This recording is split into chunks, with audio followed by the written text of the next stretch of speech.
Y a ver, aquí está el doctor ecuatoriano. ¿Quieres presentarte, Iván?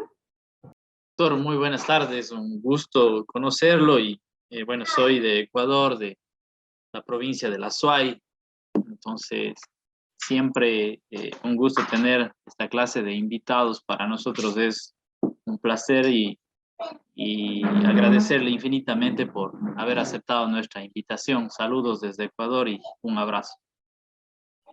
Muchas gracias. Yo ya he dictado varios Zoom Ecuador, varios.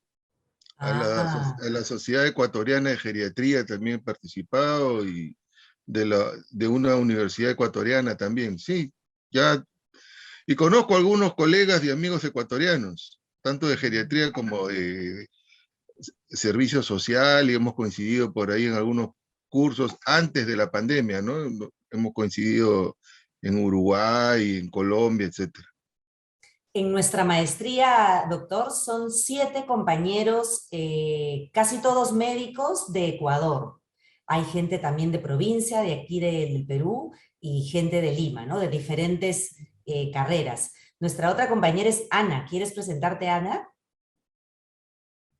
Buenas tardes, doctor. Buenas tardes, compañeros, y buenas tardes a los invitados que están participando. Yo soy químico farmacéutica, eh, trabajo en salud y este campo de la geriatría y gerontología, digamos, para mí es una pasión siempre saber todo lo relacionado a ello, porque me parece que es un grupo bastante, que ha estado por mucho tiempo dejado de lado y hasta ahora hay que fortalecer más la atención, puesto que la pirámide poblacional cada vez está migrando más a la parte de los adultos, ¿no?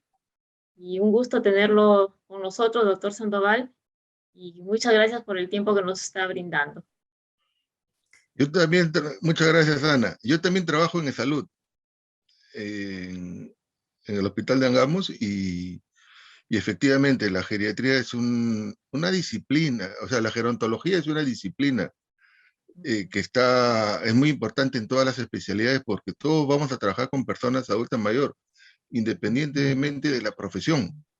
Eso es medicina, enfermería, bueno, obstetricia no, porque obstetricia no trabajan con adultos mayores, ¿no? Pero en general la mayoría de profesiones sí, y hay mucha discriminación hacia el adulto mayor. Hay discriminación y tenemos que adaptar el mundo y geriatrizarlo, porque para el 2050, que solamente faltan 30 años, vamos a empatar a los europeos, según los cálculos estadísticos, en una población similar, solamente con la diferencia que Europa se preparó 200 años para envejecer y América Latina 50 años. O sea, en América Latina fue una explosión demográfica de los agarra pobres y subdesarrollados, a diferencia de Europa, que habían desarrollado un poco más y tenían unos mejores estándares de vida. Claro, Gracias. claro. Y Milagros Vegaso, que nos acompaña desde Arequipa, que es quien hizo el contacto, que también es del grupo. Doctor, ¿cómo está? Buenas tardes, mucho gusto. Bueno, yo siempre lo he escuchado hace 6 años. Tuve la oportunidad de escucharlo en el programa de RPP con el doctor Fernando Maestri, que desde ahí nació mi inquietud por apoyar más al adulto mayor como enfermera. Y bueno, ¿no? Gracias a mi tesis adquirí su libro también, ¿no? Entonces es un honor poder estar con usted, igual todos mis compañeros, y gracias por apoyarnos en este emprendimiento. Gracias, Milagro. Con usted fue con quien hice el contacto. Gracias, sí, sí. Y Sí, bueno, no, yo gracias por su apoyo, más bien. publiqué un librito el año 2015, lo publiqué con Editorial Planeta, y lo escribí en coautoría con el doctor Fernando Maestre, que en paz descanse, que era un gran comunicador, un psiquiatra muy buen comunicador, de quien aprendí mucho y me unió una amistad. Y mi libro era un libro, se llama Ahora me toca a mí, cuando los cuidados de los padres pasan a manos de los hijos. ¿Qué es lo que nos va a tocar o ya nos está tocando? Que devolverle en parte, ¿no? Porque no le vamos a devolver todo, solamente una partecita de lo mucho que recibimos. Claro. Y fue una linda experiencia, el libro se agotó y Y bueno, vamos a tener que sacar otras ediciones. Esperamos la siguiente edición, doctor, los que no hemos tenido la suerte de tenerlo. También nos falta nuestra compañera Sari Chan, que no está ahora, que ella es terapeuta física y de rehabilitación, y yo soy Adela Jara, que soy psicóloga clínica. Voy a proceder a leer rápidamente el currículum del doctor para los que están aquí, para los que van a ver este video que luego estará en el YouTube.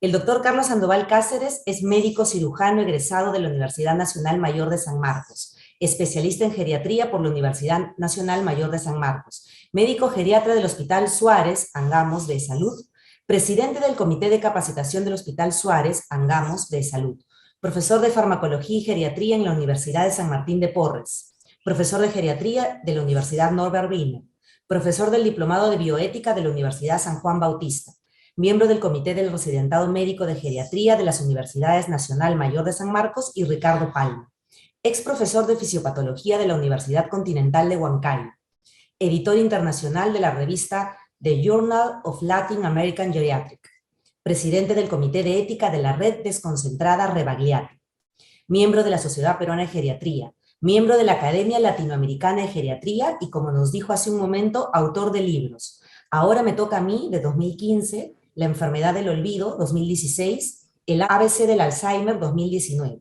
Es columnista del diario El Trome de Lima, conductor del programa Zona Geriátrica, el espacio del adulto mayor por Radio Miraflores Televisión. Es conferencista, entrevistador en radio, televisión y prensa escrita y es un líder de opinión. Síganlo en sus redes sociales, en YouTube y en Facebook, está como Zona Geriátrica. Tiene una web que es zonageriátrica.pe y también lo encuentran en Twitter y TikTok como Pacho Geriatra. En el Instagram como Carlos-Sandoval-Cáceres. Muchas gracias, doctor, por estar aquí. Y nuestra primera pregunta es, para usted, ¿qué significa la persona adulta mayor? Bueno, mire, antes de expresar mi concepto, voy a referirme a la ley del adulto mayor. ¿Qué dice la ley? La ley peruana, porque hay una ley del adulto mayor, artículo 1, denomínese adulto mayor a la persona mayor de 60 años. Ahora, eso es lo que dice la ley. Pero, ahora usted me pregunta qué significa para mí, y eso cambia. Porque este es un dato administrativo. No es un dato ni médico, ni fisiológico, nada, es administrativo. ¿Y por qué? Porque era la edad de jubilación. Punto. ¿A qué edad se jubilaba la gente a los 60? Denomínese adulto mayor a partir de los 60. Entonces, ahora ya se corrió, ahora es 65 en mujeres y 70 en hombres. Ahora uno se puede jubilar a los 65 en salud y muchas empresas y trabajar voluntariamente hasta los 70. Entonces, dentro de poco, como lo mencionaron, ya que la pirámide poblacional se está abriendo y probablemente se invierta, no sé,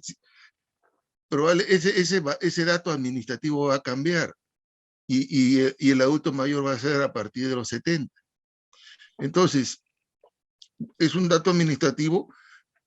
Y otra cosa, el envejecimiento es heterogéneo.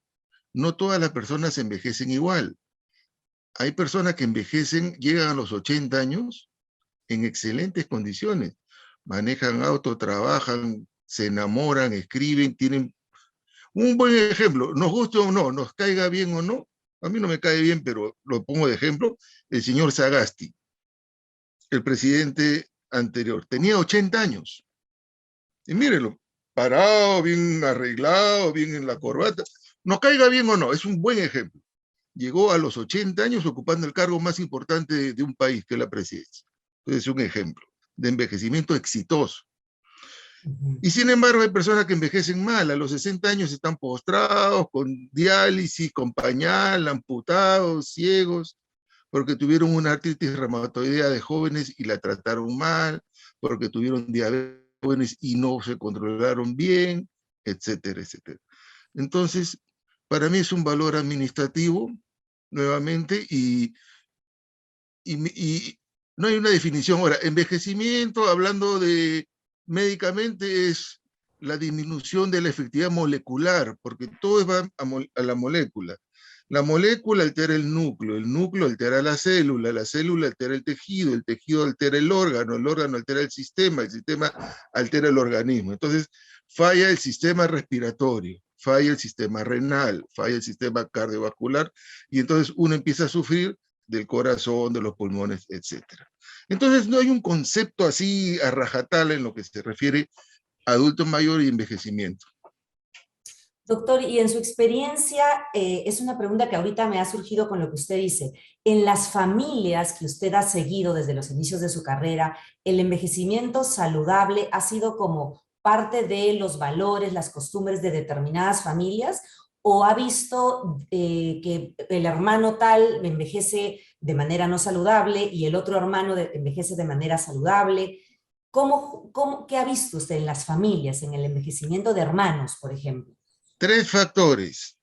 El primer factor, el genético, con el que no se puede combatir por ahora. Bueno, de repente ya con la tecnología sí se va a intervenir a nivel genético, pero por ahora no. Entonces uno nace con genes fuertes, donde todos los hermanos tienen más de 90. El pequeñito de la familia tiene 91, y los mayores tienen 98. Entonces hay un factor genético, pero eso representa el 20%.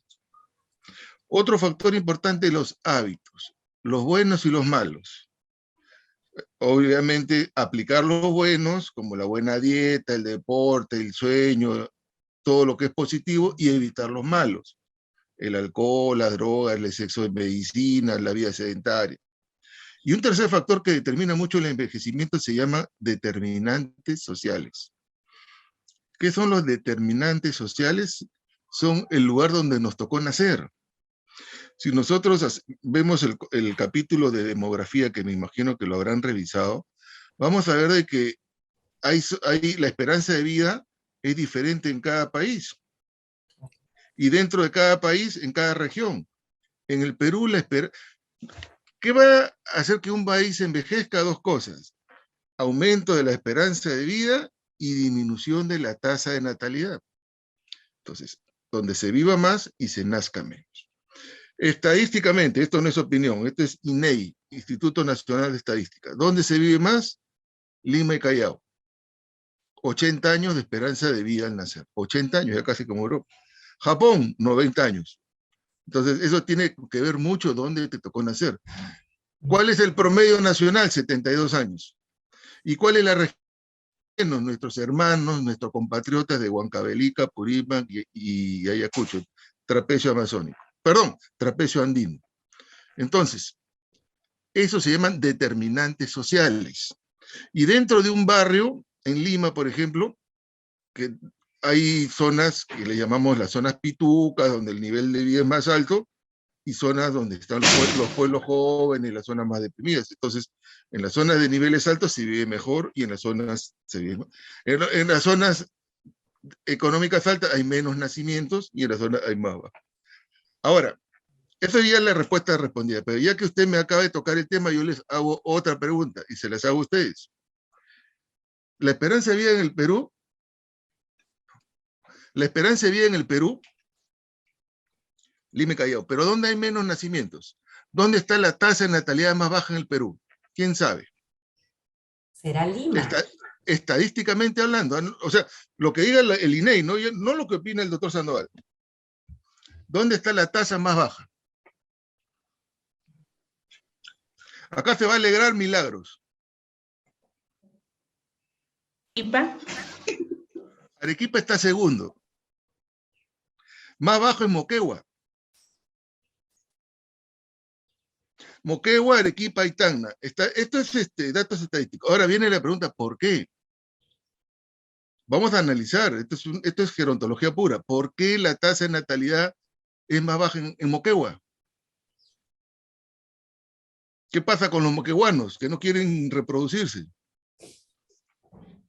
Por el trabajo. Trabajo. Puede ser. ¿Saben por qué? ¿Ustedes se acuerdan la prueba PISA? ¿Qué es la prueba PISA? Ese examen que les toman a los estudiantes que salen del colegio y que tiene mucho que ver con razonamiento matemático y comprensión de lectura. y donde el Perú quedó el último puesto a nivel mundial, porque quedamos espantosamente últimos puestos, si nos comparamos pues con Indonesia, Canadá y Finlandia, que son los primeros, Perú estaba el último, y que después el señor Saavedra se alegró porque habíamos subido 2 puestos, o sea, de 100 éramos no, de 120 éramos 120, y después pasamos a 118, lo cual significa que estamos mal en educación. Bueno, esa misma prueba la aplicaron en el Perú. ¿Y saben qué región del Perú quedó mejor en la prueba PISA? Moquegua. Moquegua, Arequipa y Tacna. Entonces, ¿qué refleja por qué hay tan baja natalidad en Moquegua, Arequipa y Tacna? Prefieren trabajar. No, lo que siempre se dice, educación. Un pueblo educado es un pueblo que va a salir del subdesarrollo. Eso es lo que no quieren los políticos. Y ya no estoy hablando de partido político ni ideología política, estoy hablando en general, lo que no quieren los políticos, que los países piensen, que se eduquen. Entonces, si queremos levantar a nuestro país, tenemos que educarlo. Entonces, ahí está la respuesta que usted me preguntaba sobre qué factores, los 3, genético, hábitos y determinantes sociales. Y miren lo importante que es los determinantes sociales. Y ahorita no hemos hablado nada de medicina, no hemos hablado de aspirina, de nalaprila, hemos hablado de determinantes sociales. Muy interesante lo que usted nos manifiesta, a pesar de no conocer, bueno, esta parte de Perú, sin embargo, pues eso nos motiva a seguir analizando, pensando y estudiando las causas como usted manifiesta. Ahí tiene un tema de tesis, doctor Iván. Muchas gracias, claro, podemos utilizar. Quisiéramos continuar con este diálogo, doctor, y preguntarle a usted, ¿cuáles son las principales preocupaciones que tienen los familiares de los adultos mayores? Bueno, a nivel de familia, lógicamente las familias se preocupan por la salud y el bienestar de los adultos mayores. Ahora, una cosa es la familia latinoamericana, sudamericana, que somos muy similares, somos muy querendones y queremos que nuestros padres vivan con nosotros hasta donde más puedan. Y el tema de las casas de reposo, asilos o residencias geriátricas es muy bajo en el Perú comparado a Europa o a Estados Unidos. Yo me imagino que lo mismo sucederá en Ecuador. O sea, nosotros cuidamos a nuestros padres. Ahora, lógicamente yo casualmente voy a dictar dentro de poco una charla sobre casas de reposo, y yo no critico a la gente que tiene a sus familiares en casas de reposo porque cada situación es individual. ¿Qué tal después si vive un hijo solo y no tiene quien vea a su papá? Él trabaja mañana, tarde, noche, o trabaja en provincias, entonces, o el extranjero. ¿Qué hago con mi papá? Entonces prefiero invertir y ponerlo en una casa de reposo donde me lo cuiden. Pero si los hijos, tiene 4 o 5 hijos, nietos, y pueden estar en la casa, lo mejor es que esté en su casa, en su hogar, cuidado con sus seres queridos. Ahora, ¿cuáles son las preocupaciones? Lógicamente la salud, que tenga un buen envejecimiento, que tenga dignidad y todo eso, ¿no? Esos son los buenos hijos, ¿no? Ahora, si son malos hijos, ya querrán pues que papá fallezca para quedarse con la casa. ¿Cómo será? Que también hay, ¿eh? Pero será el 0.001%, pero los hay. Uy, yo tengo casos también, el 99.9 son buenos casos, pero tengo también malos casos, ¿eh? Acabo de ahorita asesorar a un adulto mayor que no tenía hijos, pero tenía a su esposa y crió a una entenada. Y él la crió a la entenada como una hija. Y la hija se ha casado todo y ahora que se va a morir la mamá, quiere votar al papá de la casa. Imagínense, son cosas que pasan.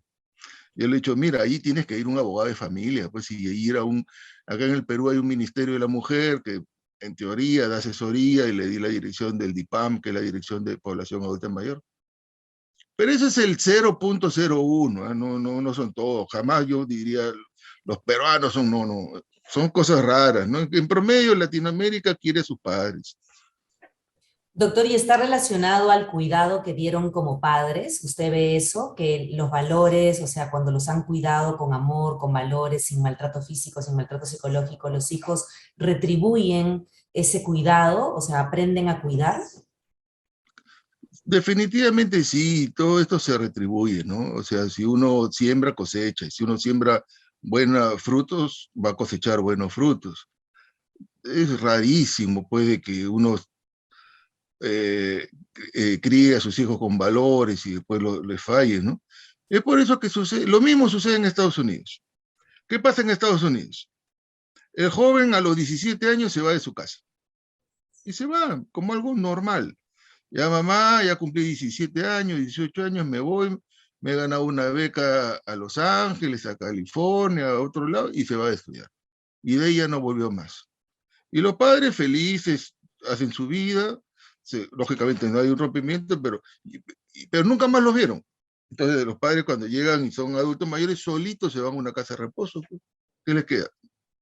Ya no, en el Perú no, pues somos más querendones, el hijo tiene 28 y sigue en la casa, 30 y está ahí, y los domingos una cena familiar con todos, entonces es diferente, porque son valores diferentes.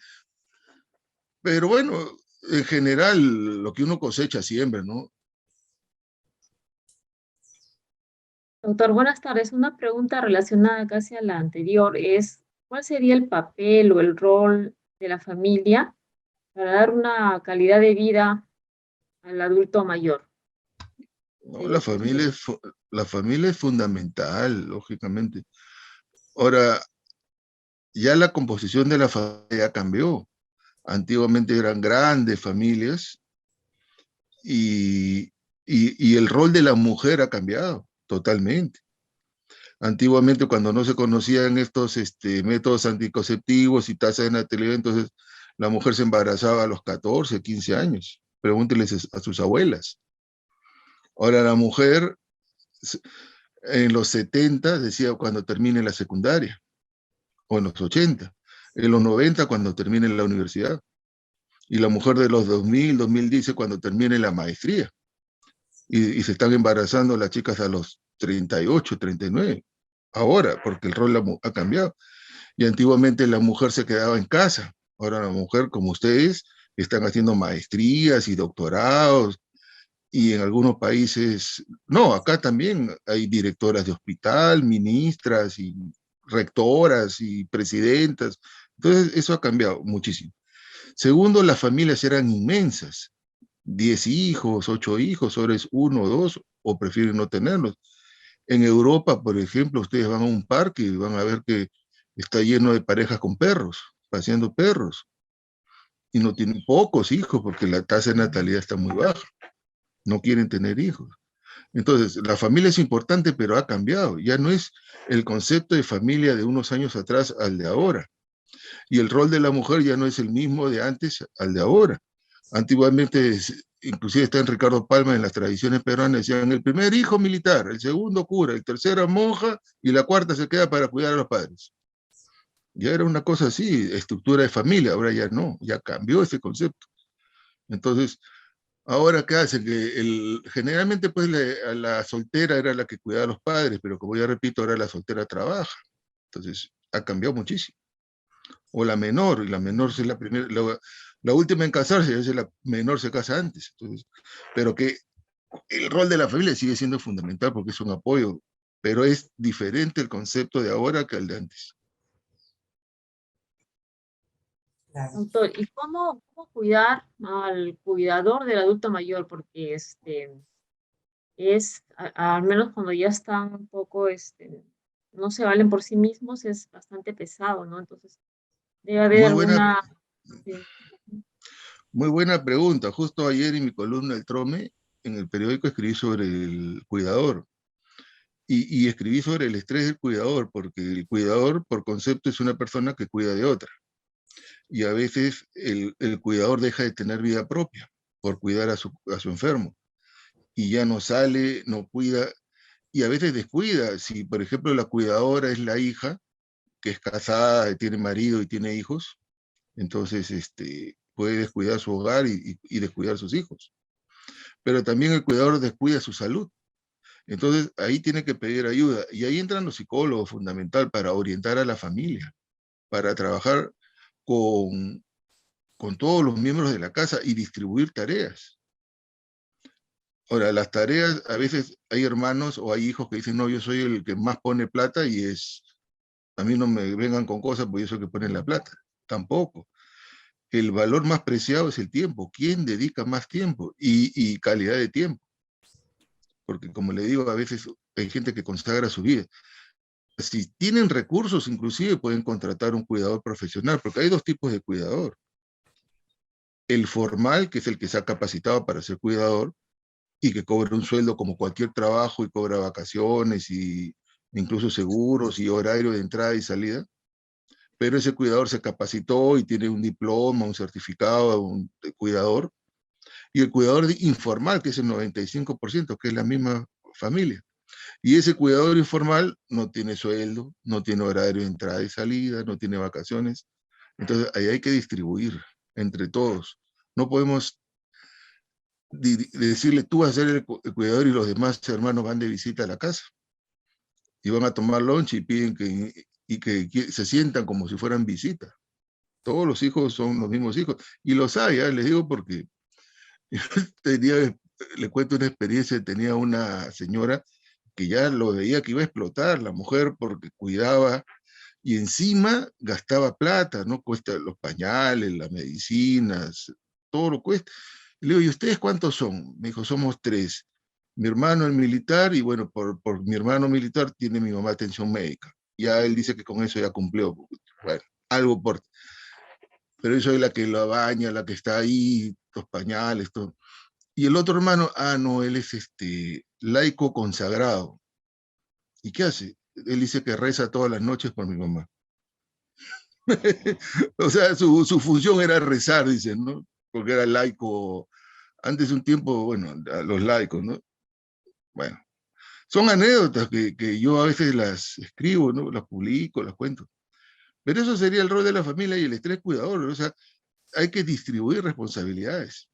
Y también al cuidador hay que darle un respiro, ¿no? En otros países existe el escenario del Holiday Inn, o sea, como vacaciones de fin de semana. Entonces los hijos o las cuidadores están de lunes a viernes y el sábado los llevan al papá o a la mamá a un Holiday Inn, que es como una casa de reposo de fin de semana. Como una guardería. No he visto, lo he leído, por lo que leo todo este tema constantemente, pero no lo he visto en el Perú. Hay casas de reposo que se aceptan, los hijos van a viajar, entonces un mes, pero que haya una cosa así rutinaria de todos los domingos. Y no está mal, ¿eh? Porque como le digo, los hijos también pues, tienen que tener un respiro. Si no, viene lo que le llaman el burnout, ¿no? O sea, que se queman. Gracias, doctor. Doctor, otra pregunta. ¿Cuál es la importancia de la atención primaria en el adulto mayor? ¿Usted qué nos recomienda? En general, si usted lee un libro de OMS, va a decir, el 80% de los problemas de salud pública se resuelven en atención primaria. Así de simple. Qué importante es, ya le dije, el 80% de los problemas. Y al geriatra deberían de ir solamente casos más complicados, más específicos. Para empezar, geriatras hay poquísimos. Y tampoco que no podrían cubrir la demanda de tantos adultos mayores. Estamos hablando de 3 millones de adultos mayores en el Perú, el 10% de la población, o 3.3. Entonces, los geriatras no podrían. Ahora, siempre se recomienda copiar experiencias exitosas de países exitosos. ¿Y qué ha demostrado que es el éxito en salud pública? Atención primaria. Independientemente, mire lo que voy a decir, independientemente de la ideología política. Los que han desarrollado la mejor atención primaria, por ejemplo, los ingleses, los franceses, los canadienses. Salud pública gratuita. Atención primaria. Entonces, todos se ven atención. Pero los países de izquierda, como Cuba, también tienen una muy buena salud pública. Independientemente de la política, ¿eh? No, acá no voy a hablar de política, pero Cuba tiene muy buena atención primaria.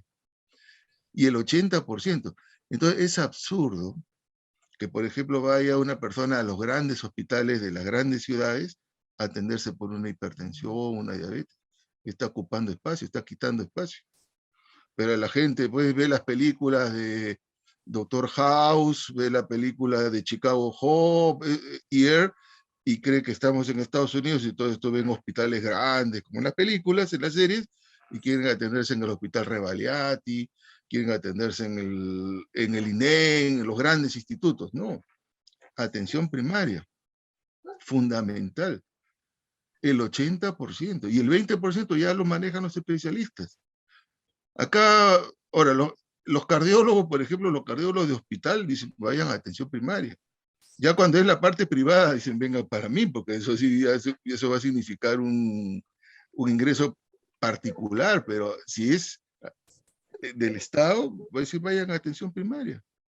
Porque ¿qué? Hipertensión pues se debe manejar en atención primaria. Yo he capacitado atención primaria hace muchos años y tuvimos una excelente experiencia. Pero ahora, eso es la importancia, pero en la práctica, cero. MINSA, cero. Y por ejemplo, en atención domiciliaria, cero, no tiene. Eso es discriminación, por ejemplo. No hay un programa de atención domiciliaria de MINSA. Mientras sí lo tiene de salud. De salud tiene el PADOMI. Que funciona mal, que funciona bien, con errores, pero ahí está. Y descongestiona hospitales, pues, porque la idea es que los enfermos no vayan al hospital. Pues. ¿Para qué van a ir al hospital? Eso se debe manejar en domicilio. Y atención primaria, en la posta médica, en el centro de salud, en el nivel 1 y nivel 2. El nivel 3 no. Muy pertinente su pregunta. Doctor, y recuerdo lo que nos ha respondido. ¿Usted qué recomendaría a las políticas de salud de nuestro Perú, ¿no? Para mejorar esa atención primaria que se Primero, ve... es que el problema de atención primaria, yo hablaba con un doctor hace muchos años y tenemos el concepto equivocado de que atención primaria es atención de pobres. Y está eso en el chip. Atención primaria es atención de pobres, porque es centro médico, es posta médica. Y eso no debe ser así. Ya le dije, en Canadá, Inglaterra, al que le toca se va a su atención primaria, al gerente del hospital, al gerente de la línea aérea, al gerente de una importante empresa, por hipertensión o por diabetes, no debería de ir a un hospital grande, de nivel 3, menos de nivel 4. Debería ir al centro de salud. Pero en el Perú, pues, ¿qué va a ir el gerente de Aeroperú a atenderse su hipertensión a una posta? No va, pues. ¿Por qué? Porque está en el chip de que es atención de pobre, de bajo nivel, y no debería ser así.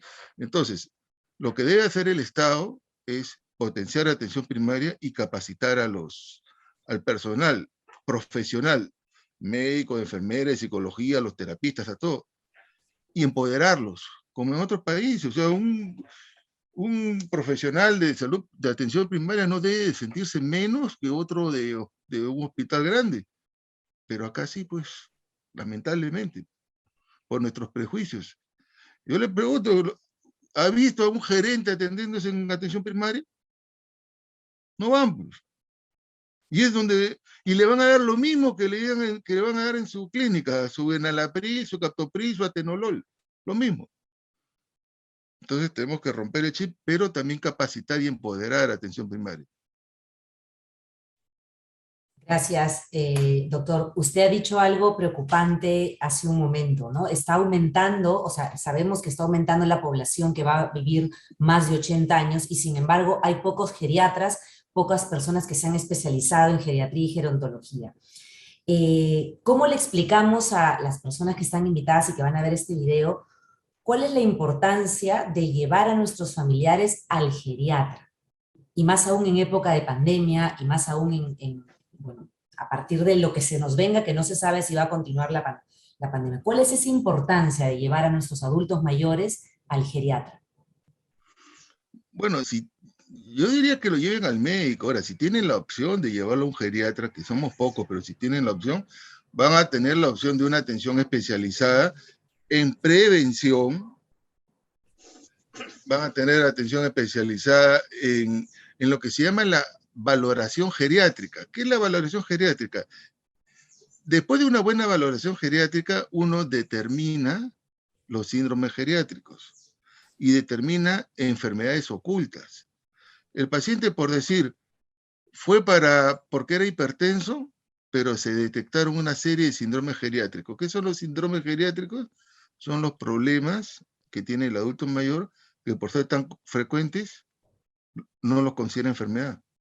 Entonces, ojo, lo común no significa que sea enfermedad. O lo opuesto, ¿no? Porque a veces hay el prejuicio, los viejitos se orinan, eso es normal, pues, porque la mayoría se orina. O sea, lo común no lo hace normal. ¿Me explico? Se cayó, es normal, pues si es adulto mayor, tiene que caerse. No. Le duele la rodilla, pues es viejito, le tiene que doler algo. El hecho que algo sea frecuente y algo sea común, no lo hace normal. Si una persona está con depresión, bueno, claro, pues es viejito que está con depresión. No. El hecho que sea frecuente no lo hace normal. Entonces, ¿qué hace una valoración geriátrica? Detecta problemas que el paciente no los consideraba. Detectaron que el paciente no comía bien, que tenía incontinencia urinaria, que tenía depresión, que tenía olvidos. Al final vino por una incontinencia, vino por una infección, pero le hemos determinado una serie de problemas que al corregirlo le vamos a mejorar la calidad de vida. Esa es la importancia de un geriatra con experiencia, con conocimiento, que sería una gran ventaja de una persona si es que tiene este tipo de atención. Y después de tratar cada problema, reducir la cantidad al mínimo de medicamentos, porque hay también pacientes que van a diferentes especialistas. Van al cardiólogo, al neurólogo, al psiquiatra, al nefrólogo, y tiene un bolsón de remedios. Y a la hora de la hora hay muchos medicamentos que se cruzan. Toma un diurético con tansulosina, que también baja la presión, y toma enalapril, y toma diazepam, alprazolam, y entonces el geriatra tiene que ir retirando medicamentos. Pero yo siempre, no es que, como somos pocos, yo entrenaba a colegas de atención primaria, que son especialistas, médicos de familia, que también deben de conocer, pues, de valoración geriátrica, porque no hay geriatras para todo el país. La Universidad Cayetano Heredia hace unos años propuso un adendum de valoración geriátrica para que lo manejen todos los médicos de atención primaria, hace años. No, en MINSA, no sé cómo estará, si está funcionando, si está activo, yo no trabajo en MINSA, pero el cono sur de Lima, lo que le llamaban Lima Sur, estaba aplicándolo, no sé cómo irá. Ahora por la pandemia he perdido contacto con mis colegas, pero lo propuso el doctor Varela ahí con su equipo de Cayetano, ¿sí? Hace ya varios años, por lo menos unos 10. Gracias, gracias. Quizá alguna de las personas que está ahorita en el Zoom tiene alguna pregunta para el doctor, o alguno de mis compañeros tiene alguna pregunta final que querrámosle hacer, agradeciéndole infinitamente, doctor, porque se nota que usted domina todo lo que es geriatría y gerontología, ¿no? Nos ha dado un panorama total, con estadísticas, con evidencia, nos da esperanza también, ¿no? Que si encontráramos geriatras como usted, ya pues queremos que nuestros adultos mayores tengan con quién atenderse, ¿no? Que no abundan, o sea, lo que usted nos está diciendo es que no abundan tampoco, pero ¿por qué? Yo me quedo con la pregunta, ¿por qué sus colegas en estudiando medicina no se han interesado por esta área? No, el por qué es porque es una especialidad nueva. O sea, siempre ha habido personas que se han dedicado de forma independiente, de autoevaluación y leían por su cuenta. Pero ya como una residencia formal, estamos hablando del año 93, recién los primeros geriatras. Entonces, a diferencia de los cardiólogos, los ginecólogos que vienen de los años 60, son como 30 años que nos llevan de diferencia, ¿no? Entonces, yo cuando dictaba mis cursos en San Marcos, dictábamos cursos para 3 geriatras. Ahora dicto para 40, 50, o sea, ya hay un grupo de más cantidad de residentes que estamos formando, ¿no? Pero antes eran 3. Y bueno, ya han ido pasando, yo formo parte del Comité de Residentado Médico de San Marcos desde el año 98, ya tengo algún tiempito en esto, entonces.